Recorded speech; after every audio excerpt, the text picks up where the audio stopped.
Dan ini pertanyaannya, satu, apakah orang Kristen tidak boleh menghadiri undangan kenduri dan memakan nasi berkatnya? Yang kedua, apakah orang Kristen tidak boleh mengadakan syukuran keluarga yang baru lahiran, telonan, pitonan, atau kalau yang meninggal itu 40 hari dan lain sebagainya? Dan yang terakhir, bagaimana menghadapi pendeta atau hamba Tuhan yang fanatik tentang hal itu? Melarang jemaat ikut kenduren, beliau juga enggak mau diundang, kalau dapat berkat selalu dibuang. Yang itu dilihat oleh orang non-Kristen sangat menyakitkan, seperti itu. Ini Mbak Esther ini penyiar radio, dan dia sempat minta izin ke Om, boleh enggak tanya jawab di Pro M ini, tentu kan ditampilkan di YouTube itu, ya, betul. Itu disiarkan, oh silahkan enggak apa-apa. Ya, jadi Om memberikan izin untuk itu. Nah, pertanyaan yang bagus ini. Ya. Jadi ada pertanyaan 3. Yang pertama tadi, boleh enggak orang Kristen itu mengadakan mengikuti kenduri atau, ya, gitu loh. Boleh makan nasi berkatnya. Makan nasi berkat, gitu loh. Loh, kita ini makhluk sosial. Ya, itu secara umum. Di mana kita ini dipanggil oleh Tuhan masih berada di dunia ini. Kita tidak dipanggil untuk menjadi orang Kristen atau komunitas yang menyendiri, tapi justru harus menggarami, memberi warna dunia ini. Tinggal di dunia ini. Nah, tinggal di dunia ini dengan segala bentuk budayanya. Jadi budaya itu kita tolak, karena budaya itu bertentangan dengan prinsip-prinsip firman Tuhan. Ya, atau budaya itu bisa kita isi. Ya, itu dalam dunia teologi ada namanya in loco atau budaya kontekstual, inkulturasi. Ya, in itu masuk kultur, culture. Jadi kita masuk di dalam budaya itu. Dan ini Yesus lakukan. Yesus menjadi manusia itu dengan budayanya. Dia juga pakai jubah Yahudi. Ya. Datang ke pengantin-pengantin Yahudi, ya, perayaan-perayaannya Yahudi dia ikuti, itu semua adalah budaya Yahudi. Ya. Dan kita hidup di tanah Jawa dengan segala budayanya, ya kita harus menjadi orang Jawa, menjadi masyarakat tinggal. Makanya ada pepatah mengatakan, di mana tanah dipijak, apa dikatakan? Langit dijunjung. Ya. Jadi artinya kita beradaptasi dengan lingkungan itu. Jadi kalau kita diundang selamatan, dalam rangka mereka mengundang kita itu kan sebetulnya apa sih? Ayo. Itu bentuk penghormatan. Nah coba kalau ada orang tetangga benci sama tetangganya, selamatan diundang enggak? Enggak lah. Itu bentuk penghormatan. Dan penghormatan ini harus dihargai. Ya, jadi datang di keselamatan itu enggak masalah. Ya, mereka mau mengadakan doa Yasin, baca Al-Fatihah dan semua. Selama kita tidak mengamenkan, kita hadir dalam rangka menghormati keluarga, apa masalahnya? Ya, kita tidak perlu takut terdegradasi, iman kita akan keropos karena mendengarkan bacaan Al-Fatihah. Ya, karena ngapain? Ya. Loh tapi kan itu menyembah Allah lain loh. Yang nyembah Allah lain itu kan saudara-saudara kita Muslim. Kita tidak ikut. Ya. Tidak ada masalah. Ya. Jadi kita itu hadir di tengah-tengah bangsa ini jangan terganggu. Loh tapi makanan itu kan sudah dipersembahkan. Coba cek kembali ke Alkitab. Ya. Teologinya harus dilihat dulu. Dalam 1 Korintus pasal 8. Ayat 1 dan 2 itu ada kalimat begini. Tidak ada ilah lain selain Allah. La ilaha illallah. Itu tidak monopoli milik Islam. Alkitab kita ini bahasa Arab. Baca cek 1 Korintus pasal 8 ayat 1, 2 dan 3 itu ada kalimat. Ya, gitu loh. Tidak ada Allah lain. Allah itu betulnya menggunakan kata ilah. Ya.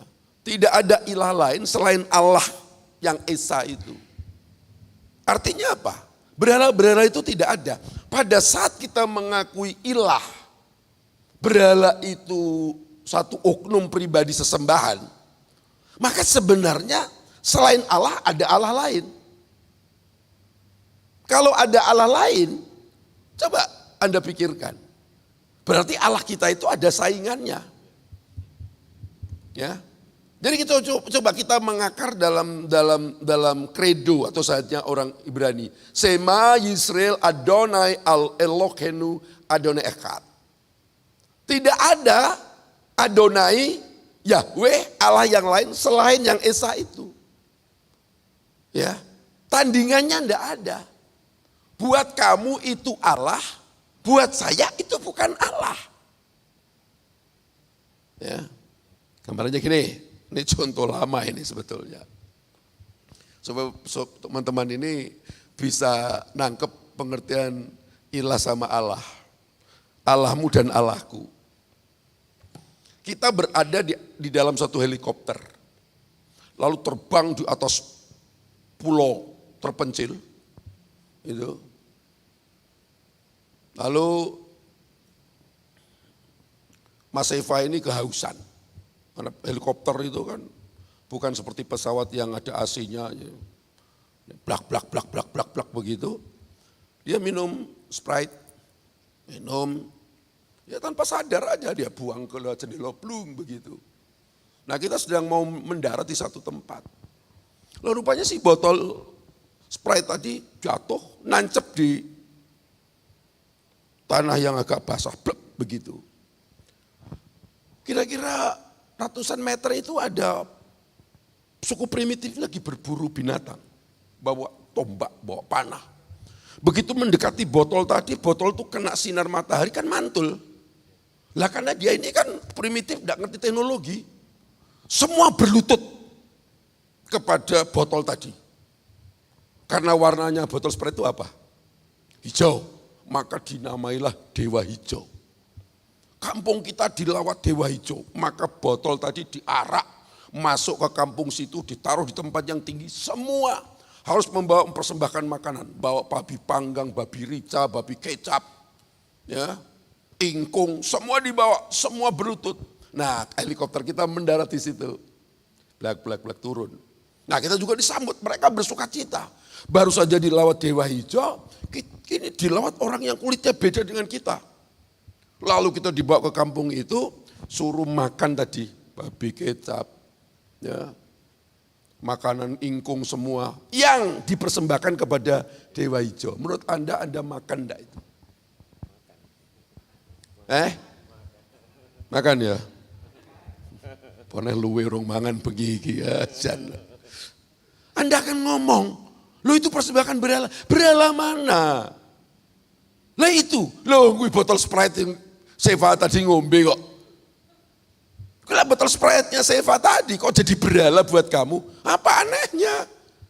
Buat kamu bukan berhala, buat kita bukan berhala. Jadi gue gak ada hubungan makanan itu. Gitu loh. Lah kan jadi berhala. Ya gue cuma mangan, gue berhala. Sembahan pisan yang kono.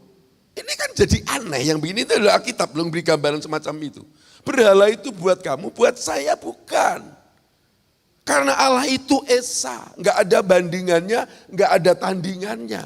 Sehingga makanan-makanan yang dipersembahkan tadi, karena nggak ada hubungannya dengan berhala, ngapain buat kamu berhala, buat saya bukan, ini makanan, ya dimakan aja. Ya ini, gitu loh, jadi boleh. Lalu itu 1 Korintus pasal 8. Ya, cuma ada hukum berikutnya. Bagaimana gini, kamu ngerti ini, setelah kamu dengar ini, wah kamu tidak boleh dengan gagahnya di luar nanti pokoknya di warung begitu lihat, ini pasti orang Pantai Kosta ini.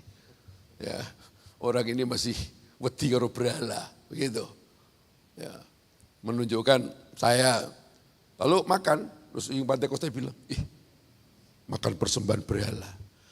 Kita ini tidak berdosa makan persembahan berhalanya. Tapi dosa kita membuat teman kita tadi syak. Artinya apa? Kita tidak mengasihi dia dalam iman yang lemah tadi. Jangan rumongso kita itu bebas, lalu membuat orang lain tidak nyaman. Ini dosanya di situ ini. Tapi bukan soal makanannya. Nah, catatan berikut.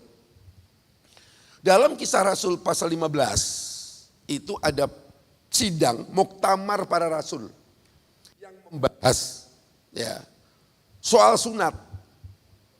Orang Kristen itu wajib sunat tidak. Lalu diputuskan dalam muktamar tadi. Kristen yang bukan keturunan Yahudi, yang disebut Kristen, ya. Jadi ada pembagian. Kalau Nasrani itu Kristen keturunan Yahudi, Nasrani. Tapi kalau Kristen itu adalah Kristen keturunan bukan Yahudi. Nah, yang bukan keturunan Yahudi ini sesuai keputusan sidang para rasul, sinode atau muktamar para rasul tidak dituntut untuk sunat. Tapi kalimat berikutnya di bawah Pak perikop itu, mereka diperintahkan untuk menjauhkan diri dari percabulan, makan makanan persembahan berhala, ya, makan darah dan mati binatang yang dicekik. Ada kalimat berikutnya, ada frasa yang mengatakan, sebab dari zaman Musa hukum ini selalu dibacakan. Artinya hukum itu dibacakan karena sudah jadi tradisi. Jadi tradisi itu. Tapi Tuhan Yesus ngomong, makanan itu tidak membuat dekat kepada Allah, tidak juga membuat jauh. Artinya apa? Makanan itu tidak ada hubungannya dengan kerohanian. Karena apa yang kita makan, toh goalnya ujung-ujungnya di septic tank, di kakus. Jadi nggak ada hubungannya itu dengan Tuhan. Ya. Nah, dalam suratan berikutnya makanan itu diciptakan semua baik. Kalau itu diterima dalam doa dan ucapan syukur. Jadi kita tidak terpengaruh lagi dengan makanan. Ya, hubungannya dengan berhala. Buat kita itu bukan berhala, bukan Allah. Allah kita cuma satu. Yang tidak bisa dibandingkan, yang tidak bisa disandingkan dengan apapun. Itu ya. Itu pertanyaan pertama. Pertanyaan kedua tadi apa? Pertanyaan kedua yaitu